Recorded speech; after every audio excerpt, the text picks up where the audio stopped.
You have just tuned in for the latest episode of Stranger Than Fiction. Joining me as today's very special guest is Mark Passio. He is a freedom activist, an anarchist, a teacher of natural law, and so much more. But before we get into it, if this just happens to be your first time ever watching any of my videos, I do encourage you to explore my channel. Make sure you're subscribed, smash that like button, and hit that notification bell so you can stay up to date with my videos as they come out. Be sure to check out my Patreon channel where I post up exclusive content, early access to videos. I also do monthly giveaways for patrons only, and it's a way to support the channel directly. Be sure to follow me on Library, where I post up extra videos. Check out my audio podcast, Rice Radio, and that is hosted on Anchor.fm. It's available on every major podcasting platform at Rice Radio, and new episodes are coming, so stay tuned. In case you haven't heard, I've recently partnered up with Money Metals Exchange. You can get a free half ounce of silver if you're a first-time buyer at moneymetals.com. You purchase $100 or more and you use the promo code RICE. You'll get a free half ounce of silver, and it's an additional way to support the channel as well. I'm going to have links down below for everything I just mentioned, as well as everything we talk about on today's show.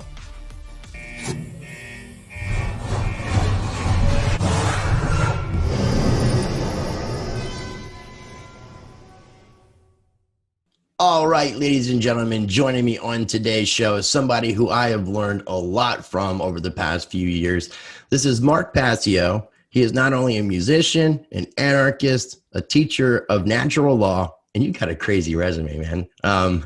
Independent researcher, public speaker, presenter, radio talk show host, conference organizer, freedom activist from Philadelphia, Pennsylvania. He's assembled a vast amount of research in the areas of metaphysics, occultism, spirituality, symbology, and conscious studies. He's also started What on Earth is Happening back in 2007, and he's been doing some intensive live seminars over the years, which I've been learning from, and I have the honor and privilege of having Mark Passio on the show. Mark, thanks for accepting my invitation. Thanks so much. It's a pleasure to be here. Well, I mean, honestly, dude, I'm really looking forward to this conversation. And I know we've talked a little bit beforehand, and this will be the beginning of many conversations. But with this one, before we get into talking about the main topics I wanted to get into, which was anarchy and natural law, I'd like to get a little background on you. Like, who is Mark Passio, and how did you ultimately want to get involved in sharing this information and knowledge with the world? Well, what happened is I got a little bit of a peek behind the ostensible corridors of power, and saw what really ran the show behind the scene aspect of power in our world. When I was younger, I became very disillusioned with organized religion, and looked at my entire background and culture as something that had sort of lied to me or given me bad information. And I came from basically a background that didn't really question my family background.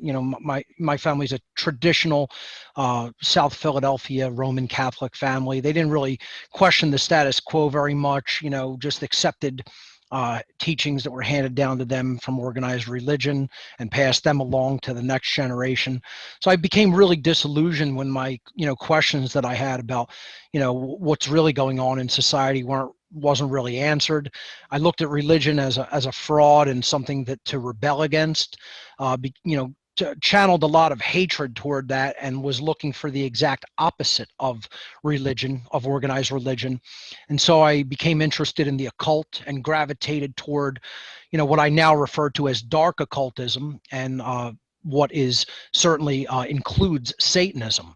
I was attracted to LaVeyan Satanism in my youth, and studied the writings of Anton LaVey, became involved with the Church of Satan. Later on, LaVey actually discovered some of my writings and music that I had put out, through the underground music circuit, which I guess that, Satanists within the Church of Satan sort of monitor and look for people who are pumping that ideology out.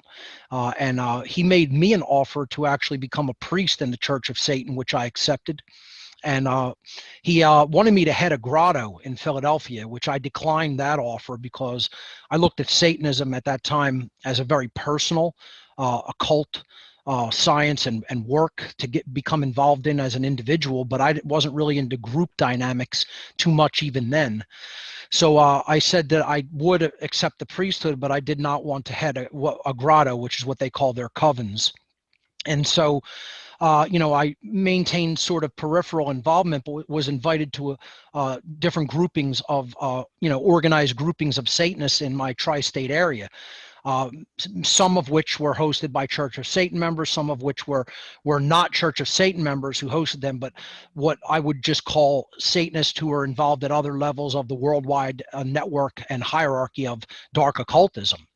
And in attending those meetings and rituals, I realized that these were not individual occultists who were just looking to, understand, human psychology and the deep aspects of the occult workings of the human mind so that they could just get an advantage in their own personal lives. But they were an eclectic variety of people from every social institution in our world, all working together toward a common goal. And that common goal was to increase the collective power of their group at the expense of everyone else's rights and freedoms. When I recognized that organized worldwide satanic network / hierarchy was all about slavery. It was all about human slavery. It was all about controlling the masses of people and basically creating a master class and a slave class, which is really, what they're doing through politics and government. And military and police, etc. And they are really the forces behind those structures. My conscience wouldn't allow me to continue. That's not what I signed up for. I signed up, sort of to learn about the inner workings of the human psyche to gain a leg up on my fellow man, if you want to word it that way. Yeah. And, when I realized this was really the agenda driving it was human slavery, then I said, I'm not staying involved in this. And when I expressed my concerns about, my moral concerns regarding what their goals were, they were completely unconcerned. It wasn't like people think, oh, you get involved at any level of this and it's like you're in it for life. It doesn't work that way. It's not like someone who already has very high level involvement in crimes and and death and right. is intimately involved in all of their dealings and doings. I was not involved at that level. I was involved in what I admittedly refer to as the Boy Scout level of Satanism and dark occultism.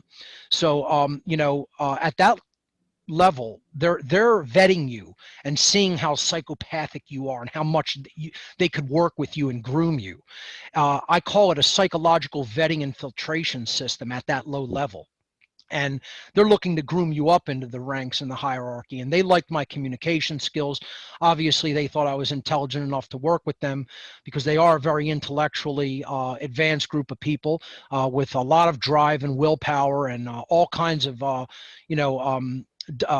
dynamics and characteristics that make them very successful at what they do, at manipulating the masses of people. And they certainly exercise their willpower to gain the power that they have in the world and to keep it. And that's why they're beating us. They're very together. They're very on the same page. And they have the resources at their disposal and the willpower to continue with their agenda and drive it forward. And the freedom movement is sort of scattered and not on the same page, especially when it comes to rights and morality and what real freedom is and how we achieve it. And, basically to finish the story, after I expressed my concern and didn't want to be involved anymore, they just said, well, don't let the door hit you in the ass on the way out, and go and do your worst trying to tell people what you think and what you understand about what we do. You can go and tell them everything that we've told you, and they're not going to accept it from you. They're like, they wouldn't even accept it from us. That's what they told me. They said if we went out to the public and told them everything that we're doing and exactly how we're doing it to the masses of people, the masses are too ignorant to even understand. They wouldn't accept it from us if we told them that they are our chattel slaves, that they're that brainwashed and ignorant.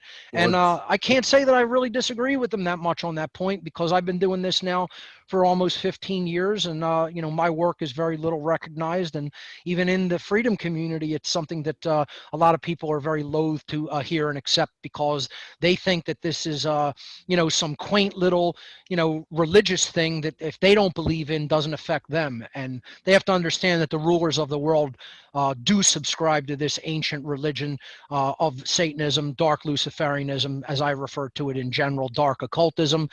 That is their overarching belief system, and you don't need to believe in it or even understand it for it to have an effect on your life, because these people are sick, psychopathic monsters, and they believe firmly in their belief systems and are using it to carry out their agenda for sure.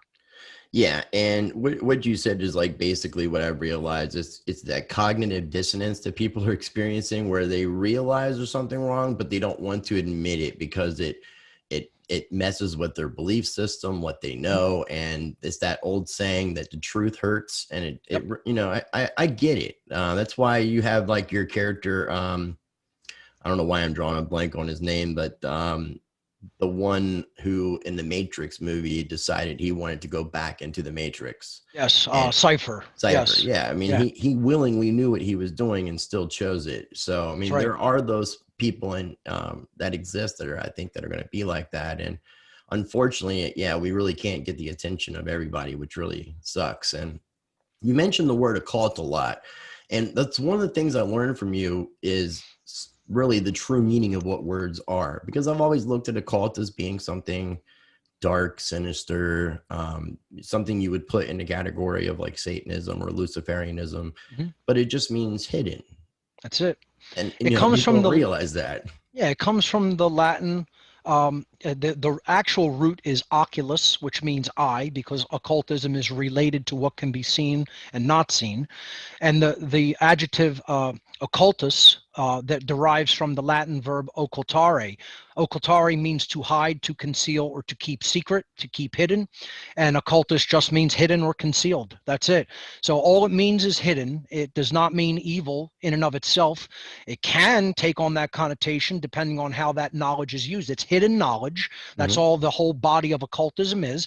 And it is the knowledge of how the human psyche works and operates, and what is really going on deep inside the psyche of human beings. And it's the knowledge of how the actual laws of the material world, the physical universe operate, and how we can actually probe into the hidden layers of that, into energies that cannot really be truly seen with the eyes or with scientific instrumentation that we currently have. And that is just hidden information. And if other people have that knowledge and information, and they're holding it tight to their chest and they're not giving it out, and they know it very well, and then a whole huge mass of people are completely ignorant of that same information, imagine what kind of a job the people who have that knowledge can do to manipulate and deceive the people who are ignorant of it. It would completely create an imbalanced power differential in the world, and that's really what has happened, and that's how these people deceive and manipulate people and gain the power advantage that they have. I totally agree. And then, because of the word thing, that's also what led me into really having a true understanding of what anarchy is. And I've been trying to teach a lot about what you've taught me as far as the meaning of the word, where it comes from. And I think this question is much, much more relevant than when I met you in person at Anarchadelphia a little over a year ago, because we've experienced 2020 and we've seen all this social unrest. We've seen the rise of Antifa, and they're putting that in the category of anarchist, and they're calling it anarchy, and they're making it sound like anything that's chaotic and bad, riots, it's anarchy. And somehow the socially norm accepted definition of anarchy is what I just said. Right. But the word itself, when you get into the etymology and you break it down, I want to let the teacher kind of, what is anarchy, and how did it come about? Them pushing those images and saying that it's anarchy is just a completely incorrect definition of the word. The etymological root of anarchy comes from the Greek language, the ancient Greek prefix an, a or an in the ancient Greek language, just means without or the absence of. And then that's tacked on to the noun archos archon in Greek, which means ruler or master. And it literally means in the connotation of a ruler over subjects or a master over slaves. It does not mean a master of the arts, a master of a skill. That's not the connotation that archos archon has in the Greek language. It means literally one who rules someone else, one who is the master over another, meaning that they own them, that they are their, they are the master and they own a slave. So if we put those two root words together, anarchos or anarchon means without a ruler, without a master, or in other words, not a slave. That is all anarchy means. Anarchy means the absence of a master-slave relationship. So if you ask somebody, are you someone's rightful slave? Of course, almost 100% of people will be like, of course I'm no one's rightful slave. Well, then by definition, you're literally an anarchist if you don't believe anyone else has the right to rule or own you, that they don't have actual legitimate moral authority over you. And that's the whole concept, is that people have bought into a religious belief system that is false, which is the belief in rulership, the belief in authority, which never has been moral and never can be moral because it's based in violence. It's based in control over someone else that no one has the legitimate right to do, to the legitimate right to rule somebody. That's what the belief in authority is. And anybody who believes in that is actually a religious subscriber. They are someone who has bought into a false religious belief system. That is what authority actually is. No, I totally agree. And I mean, now if you're someone who lives in the UK and you have a monarch, you have a queen, or if you have a king, therefore you are part of you are monarchist because you have a ruler. That's the situation you were born in. Here in the United States, we don't have said rulers, so everybody in theory would be an anarchist. So that's why, I mean, I try to break it down, like I was telling you the other day, about just comparing it as the opposite of monarchy and oligarchy, as far as, some people just don't get it and they're feeding into what the media is telling them and what they're being taught in school. Because I used to think the word anarchy had to do with chaos, back when I used to think like the arrows of chaos were really cool, and I was in my younger punk days when I was a little bit more ruthless than I am today, since I've grown up. That is what the social engineers and the master manipulators try to do, to obfuscate the meaning of words, the very definitions of words they want to change, and tell people that anarchy means chaos, but just think of it like this, since you brought up monarchy and a monarch, a king or a queen. If people never usually even think about it like this, was the concept of rulership of a king ever moral? Was that something that was ever morally legitimate? Did the king actually possess the right to say, I am the ruler or owner of all my subjects, and they must do what I decree? Whatever I say is the law, and anyone else must obey, or I will send my henchmen to perform abject violence upon them unless they conform to my will? Was that ever moral? Has there ever been a legitimate king? Has there ever been a legitimate queen? And I mean, like, in the sense of being an external ruler over other people. Okay, we could talk about the word sovereign and what sovereignty actually is to the individual, but has there ever been legitimate rulership vested in a king or a queen over a whole bunch of people as their subjects? Was that ever moral? Could that ever be moral? And of course, anybody with a legitimately functioning mind could see that that can never be a moral situation.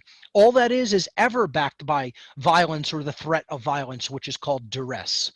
And, we have to reject that notion outright, because any modern political authority all modern governmental authority or governmental structures is the diffusion of that power, which was once vested in one individual as a king or a queen, into an oligarchical group of a few individuals collectively, when we take it, as far as the ratio of amount of people who are the ruling class, the government, versus the slave class, the people who must obey their dictates called laws.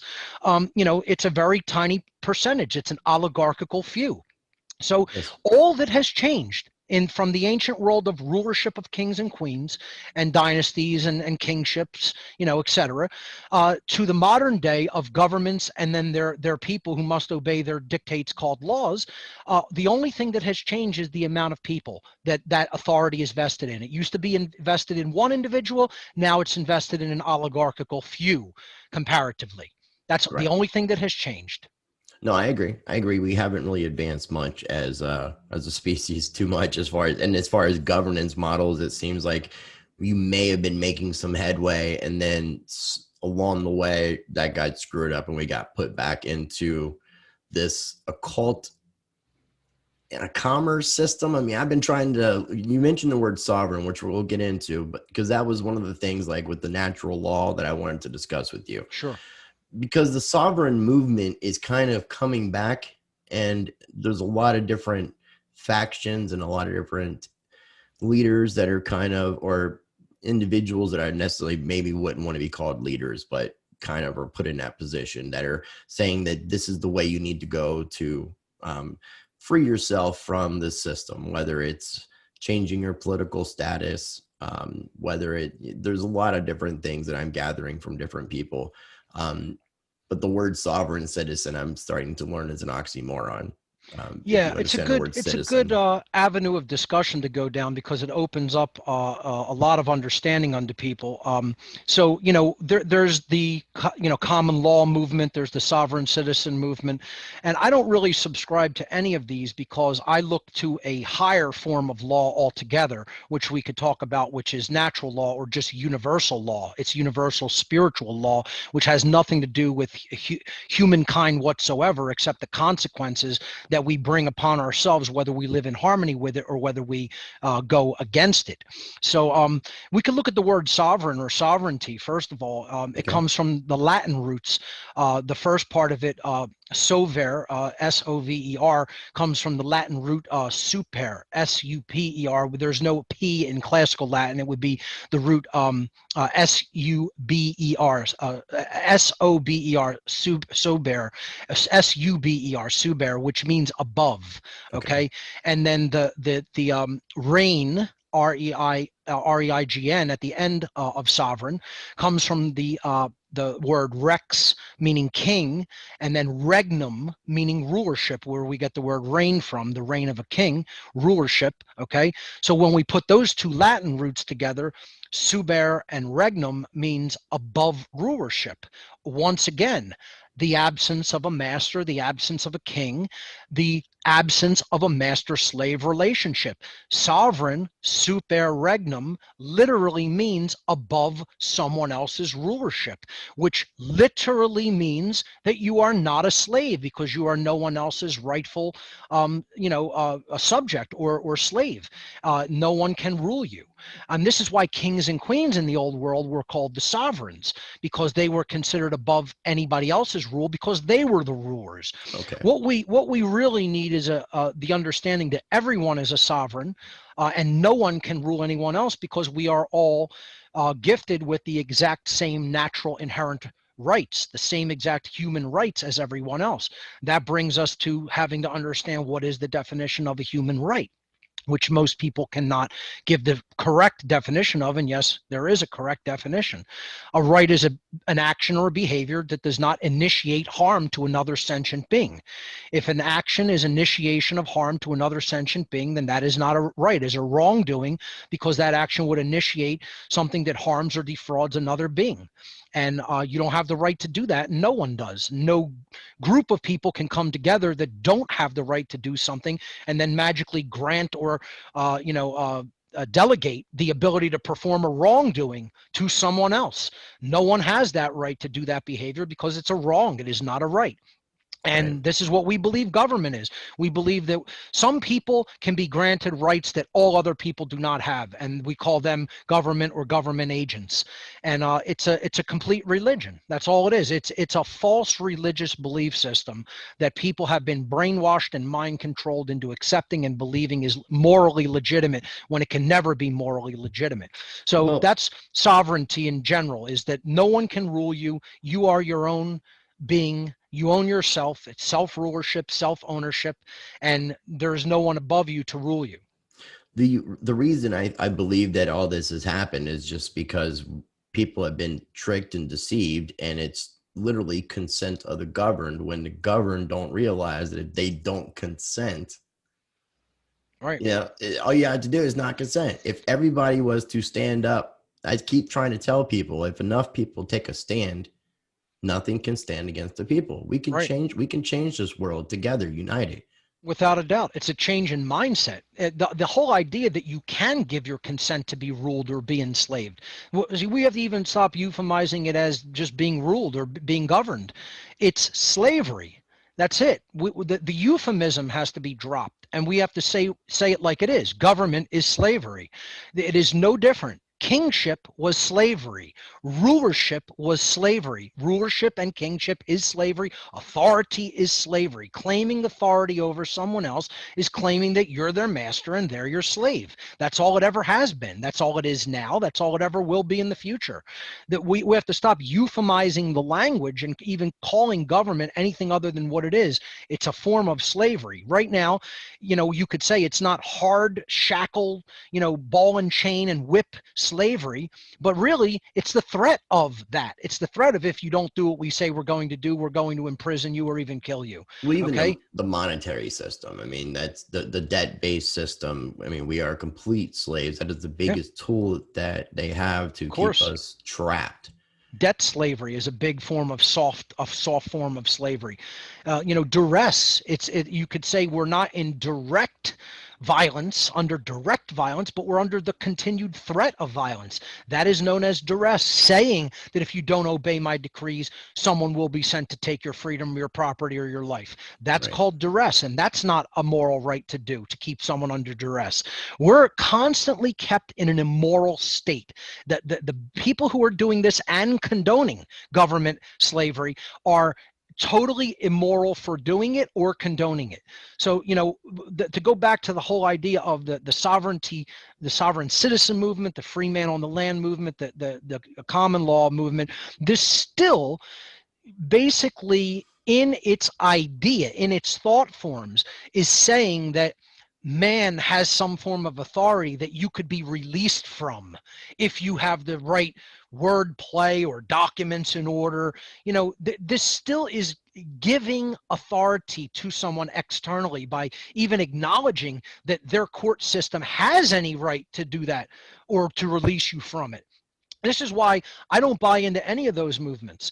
See, my whole work makes the distinction between the actual point of fact, inherent natural world that has nothing to do with constructural ideas of man, of mankind, of human beings, versus the artificial world of thought forms that don't really exist, that don't have a basis inherently in the natural world, which are only things that people believe in their mind, that they've then attached themselves to like an identity, and then imbued with some form of artificial life to make it real through their behavior, by doing things in the world based on their belief, based on their constructural ideas.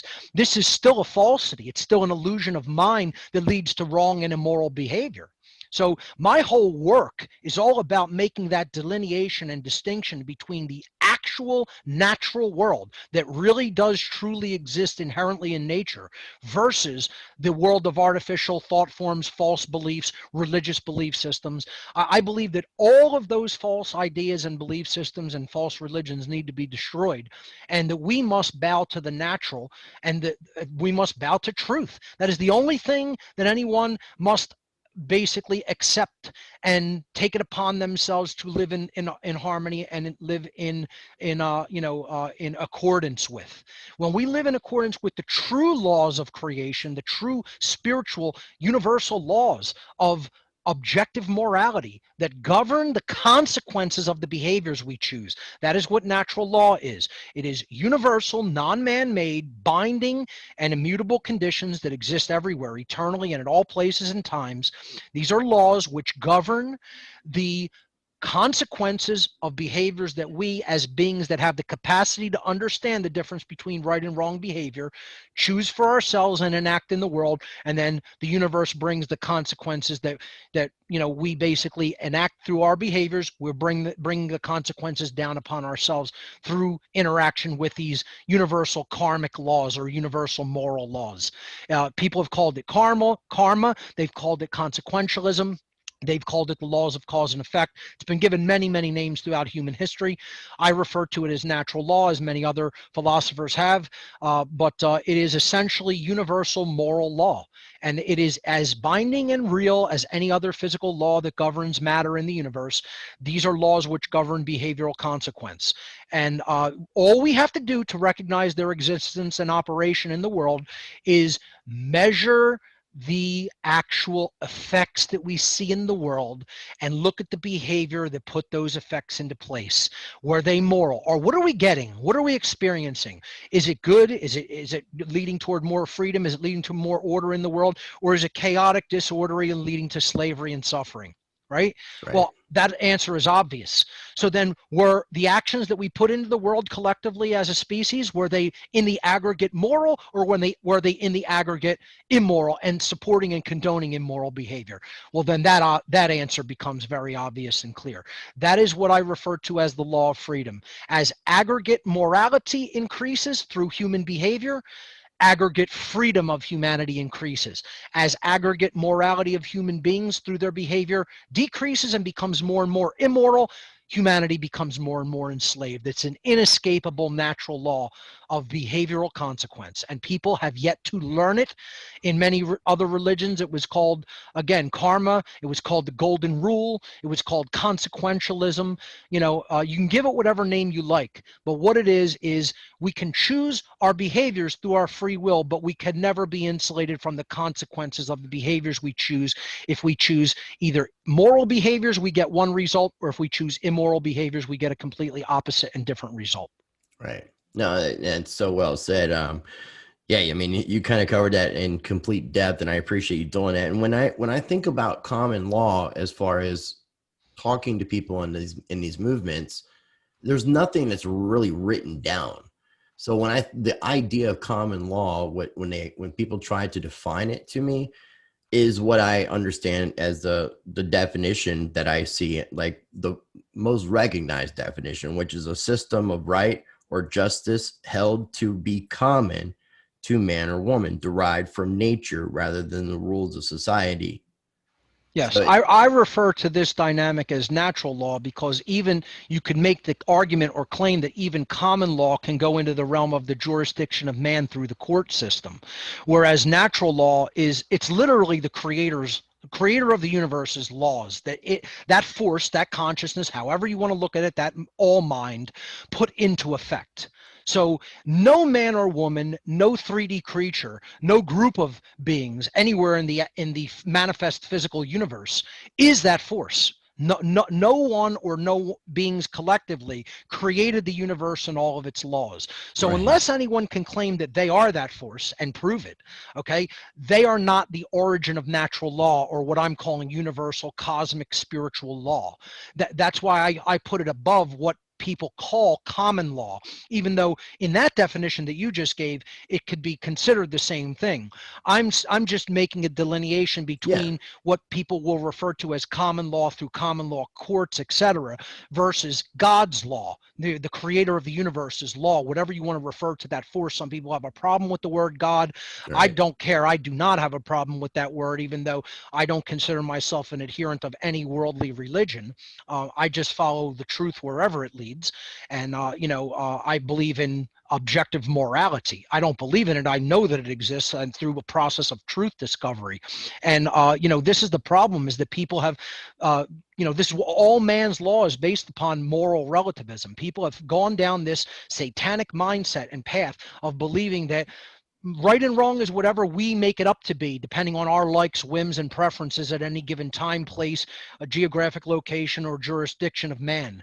And that's all that is saying that man can usurp the place of the creator of the universe and make up law as to what is right or wrong. Right and wrong are written into the fabric of reality. They are nature forces. That is determined upon whether the behavior that is enacted in the 3D physical world of nature initiates violence, initiates harm upon another sentient being. So that is an objective reality in nature that has nothing to do with the constructs of mankind, as do the laws of man. So I still would consider what people call common law in the realm of the laws of man, because they're saying that it is common to all people. But I still put natural law or God's law or universal law as higher than that, because again, you hear common law referenced as, a common law court system, things like that. It can still be considered under some form of jurisdiction of humanity. So that's why I make the delineation. But some people will equate the two. And basically, we're talking about, yes, these things, it's not something that needs to be written anywhere except in the human heart and mind. That's where natural law is written. It is not in legal books. It is not in a court. Right. And think about it. It is that definition of common, right? Because what is the knowledge of the difference between right and wrong that should be in our hearts and minds? That is conscience. That comes from, again, going back to our etymology of words and the origins of the language that we speak. The ancient Latin, con means together or with. The prefix in ancient Latin, con, means together or with, or common to. And then the word science, science, conscience. Science comes from the Latin verb scio, sciere, which means to know or to understand. So when we put them together, it means to know together, to understand together, to have the knowledge together, common sense. That's what conscience of the difference between right and wrong is, common sense. And it's so simple. It's really so simple. But now let me ask you this, because as an anarchist, I know, I don't think that we're ready to live, the rest of the world is ready to live without a ruler. And we need to evolve as man and woman to a point that we can live under natural law, where we treat people how we want to be treated. Yeah, then we wouldn't need all these exterior things. But if we were to tear down the system and enough people take a stand and we make this change, we need solutions that are going to get us through to that evolution as we can make progression. How would you see us doing that? That's where that's where I was kind of looking into the common law thing as kind of an intermediary in between the phases of humanity of evolving. Yeah, I don't have a problem with progressively going backwards from tyrannical to radical tyrannical situation like we're approaching now, to go back to moving toward a constitutional republic, something that would respect natural law principles, and then eventually dissolve that. But it would be a better progression than the direction we're heading now, which is the deterioration of human freedom and moving into greater levels of tyranny. But I really I don't personally advocate. I don't personally work toward just the creation of institutions that still deal with any type of authority. What I think is the ultimate solution is proper moral education. The only thing that could ever solve this problem is that people, as soon as they are born, begin to be taught by their parents and their culture and their and everybody around them. That's how it's supposed to be, though, isn't it? Difference between right and wrong. That's what we were supposed to do from the get-go. It's what happened? Where did the disconnect happen? We have become immoral people because we believe in things that are not true. That's it. It's a very, very simple thing. If you believe in something, if you don't strive to learn the truth about what is real versus what is illusionary and what is just a completely messed up idea in the mind that has no bearing on reality or truth or what is good, what is right, then The population becomes increasingly more and more moral because it is acting upon the false. It is acting upon that which is untrue. Truth leads to goodness, leads to freedom, period. That's a universal, inescapable law of how things work in nature. Falsity leads to confusion and a lack of understanding of how things really work, which leads eventually to immorality and slavery. That's it. Until we understand how the principle works, how the actual law of reality works, and if you ask around and you look at the dynamic of human civilization and culture, and you ask, are people ready to accept that mentally, or will they reject that notion mentally? They will murder someone for even suggesting it to them. That's how egoically ignorant the mass body of the human population is, and has been inculcated and brainwashed into complete abject nonsense of the mind. So I don't think it matters to me whether they're ready or not. It still remains the truth. It will never be untrue. It doesn't matter what you think about that dynamic. It is the truth. It will remain the truth eternally, because that is how natural law functions. That is how universal, eternal law, unwavering law of the universe is, like a computer program. It's coded into the fabric of reality. It functions like that forever, and it's tough if you don't like it or even understand it. It doesn't care about you. It's not a personal force. It's an impersonal force that is coded into the fabric of creation. And until people get their ego out of the way and understand that that's how it works, they will continue to bring self-inflicted suffering into their lives and everyone else's life around them eternally, until they either accept that and change their mind, and then as a result change their behavior, or go extinct. And that is just how it works. And the universe will say, that is your choice. So choose, and you can go in whatever direction you want. It allows that level of freedom to continue to destroy yourself, or to understand how it works and then turn your path around and go in the direction of order and freedom. Love it, dude. And I love your intensity, man. That's one of the things, like with your seminars, I definitely encourage people, and I'll have links down below for your website, whatonearthishappening.com, but also you have a 9-hour long seminar on natural law that is just intense. A lot of your live seminars have been really, really educational and very intense, because I can tell you're very passionate about this. And if people are there was a reason why I wanted to bring you on. I'm hoping that people that are following the freedom movement, the sovereign movement, are taking what you're saying to heart. And because there's a lot of truths that people can bring into the equation, and there's ways that we can move forward, but the way that we learn and the way that we grow is to challenge ourselves and to challenge our beliefs, our thoughts, and what we know. Absolutely.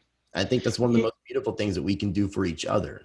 Royce, you brought up my intensity. Absolutely, that's true, and that rubs some people the wrong way. I could even get very vitriolic and display a lot of what I call sacred anger. But it's a very masculine, dynamic of energy that can be displayed.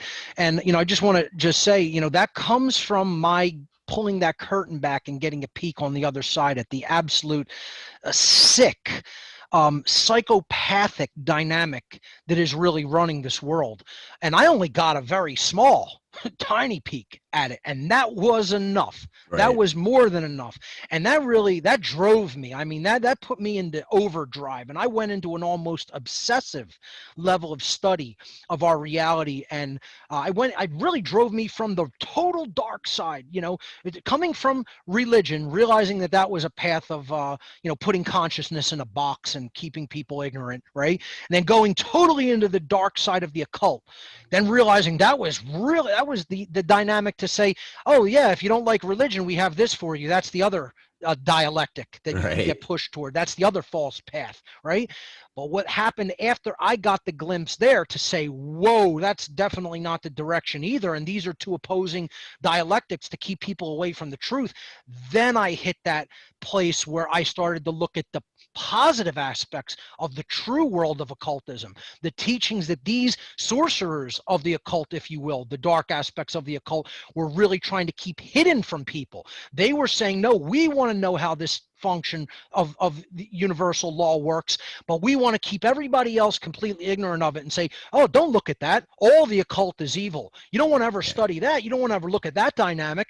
That's how they keep people enslaved, through their ignorance of those dynamics. When I started to realize that this is what the dark occult was doing, that pushed me into a deep, intensive, almost obsessed study of the positive aspects of occultism, the light occult, if you will, which led me to the real workings of natural law, the laws of nature, how the human psyche works, how the mind can be manipulated, and led me to understand all of their mind control dynamics and their methods of manipulation. And then that leads to a formulation of how do we work our minds out of this. And that's what What on Earth is Happening, was as a whole movement, as a whole, course, if you will. It's a course on how to deprogram the mind from all of the negative and deceptive influences that these dark occult social engineers have programmed into the masses of humanity. And that's what my work has been all these years, to help deprogram people. So, it is very intense. It is a long process. You have to take the time to go through it. That's why I always recommend people go through my podcast. All the bulk of the work is in there. Of course, watch the seminars and videos. That's very important as well. But if you go through the progression in the podcast, that really shows you, how all of it works. And it gives you also ancillary research material along the way. That makes sense. And if people want to get an idea of the amount of research that you've amassed, the person that got me in touch with who you were and turned me on to your teachings was someone who lived in Philadelphia, Anastasia, who we know, and she had ordered an ARC from you, and I started looking into the ARC. Now you have the ARC 2.0. Can you briefly explain what the ARC actually is? Yeah, a friend of mine who was actually a Freemason at the Grand Lodge of Pennsylvania was at my house one day, and he was, seeing how much data I had amassed over the years. I had a whole bunch of archived DVDs and things like that laying around and in big bags, like DVD bags. And he's like, "Oh my God, man, you've downloaded so much stuff over the years." I'm like, "Oh, I've been doing this for at least 10 years or more." And he's like, he's like, "I just picked up a terabyte hard drive." This is when terabyte hard drives are like $700-800. Right. He's like, "I just picked up a terabyte hard drive." He's like, haven't put anything on it yet." He's like, "Would you fill it up with some of the best stuff that you've downloaded and researched over the years?" And I'm like, "Well, that'll be a huge project, but yeah, if you leave the drive with me for a couple months, I'll do it." Right. So, I'm sitting there going through bag after bag of DVDs. I had 10 DVD bags full of 200 DVDs in each bag. I'm putting them into the DVD player one at a time, looking, is this something I think should go on the drive? Is this some of the best stuff on this disc, that I've downloaded? And I just filled the drive, 1 terabyte of data. It took me 2.5, 3 months of going through discs in my spare time, filled it up finally for him, gave him the disc back. And, I started thinking wow, that was a massive project. I'm like, I'm going to save up, buy a terabyte drive myself, ask him to give me that drive back for a day, copy it. And then I'm going to start making that available, because that was an incredible project and idea that he kind of came up with. And I'm like, I'm just going to start copying it for people. And, that became the ARC offer. I called it the Amazing Repository of Knowledge, ARK. And, I started making that available for people, because it is like a Noah's Ark of sorts, except it's a Noah's Ark of digitally archived information.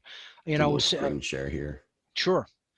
That way people can see the website too, which I'll have linked down below. But yeah, absolutely. I thought that was awesome, man. The Amazing Repository of Knowledge, the ARC. And this is ARC 2.0. I just upgraded it to a 2 terabyte drive, putting some more modern information on it, in addition to some of the older stuff that I gathered. And if you scroll up a bit, it has, 26,000 audio files on it. There's about 26,000 audio files in the form of there's 26,000 audio files. Yeah, lectures 500 books. Yep, audio books. 3,400 videos. Yep. So it's an unbelievably huge store of data. Okay, and it will take a lifetime to go through it all. But that will enlighten you. That will wake anyone up if they start going through that drive and researching the data on it. Because I still need to get a copy. It has the right books on there. It has the right videos on there that you will learn about exactly what is and has been going on in our world. And there are esoteric books on occult knowledge on there that you won't find anywhere else, that I've been downloading since I've been on the internet since like 1992. Okay. Wow. And it's been, it's been a total progression of finding that information and archiving it. I'll guarantee you probably about at least 30% of that is no longer available. You will not be able to find a lot of the stuff that is on that drive anymore because of internet censorship. I believe it, dude. I do. And that's why I wanted to make mention of it, because I think it's important that people know that this knowledge is available. I guess one of the last things I wanted to ask you, and I don't know how much you want to discuss about it or anything at all, but I know that you're working on a project. Do you want to talk about anything about it? Yeah, absolutely. Too Sure. early? No, it's not too early because we're still in the planning stages, but we're probably on track to launch late next month. So, a little over a month, we're going to be launching what is going to be called the One Great Work Network. This is something that I've conceived over the last few years, but didn't really have the resources or the help to get up off the ground and get launched. Now that I do have some of those resources and help, we're going to probably launch this next month, late next month. I'm not going to give an exact date. It could slip into early 2021, but technologically, it does look like it's on track to launch in late December of 2020. It's called the One Great Work Network, and it's going to be an amalgamation, a collective of we're going to probably launch at about 40 or more content creators from all over the world who are some of the best content creators when it comes to teaching natural law, freedom, and morality. That's what the whole network is going to focus on. The tagline of the network is One Great Work Network, ending slavery, one mind at a time. Okay, so the whole thing is going to focus on true freedom, anarchy, natural law, true morality, true objective morality. These are going to be the themes of the teachers on the network. We have about 40 content creators on board, including you, Rice. You're going to be one of the content creators. I'm pretty excited about that. Yeah, it's going to be great. I mean, it's going to be a who's who of names in this whole field of endeavor and teaching. And we're going to have not only blog pages for every content creator, so they're going to be able to upload their own content, their own videos, their own articles, their own audio, whatever they want, okay? We're going to have like 40 blog pages on the site with each content creator having their own section, okay? In addition to that, we're going to have a 24/7 streaming player on the main page of the site, and that is going to basically, this is the coming soon page where, it's going to be launched at onegreatworknetwork.com. It's only a coming soon page right now. Yep. We're working on it behind the scenes. We're going to get this site launched probably in late December. So we'll have more information soon. We're going to launch with probably, I'm going to say 40 content creators, which is way beyond my expectations. I was planning on launching the site with about 10 people. We had such an overwhelming response of people that wanted to be a part of the network that about 40 people have responded and are going to probably be on it at launch, approximately. Yeah, when I heard about it, I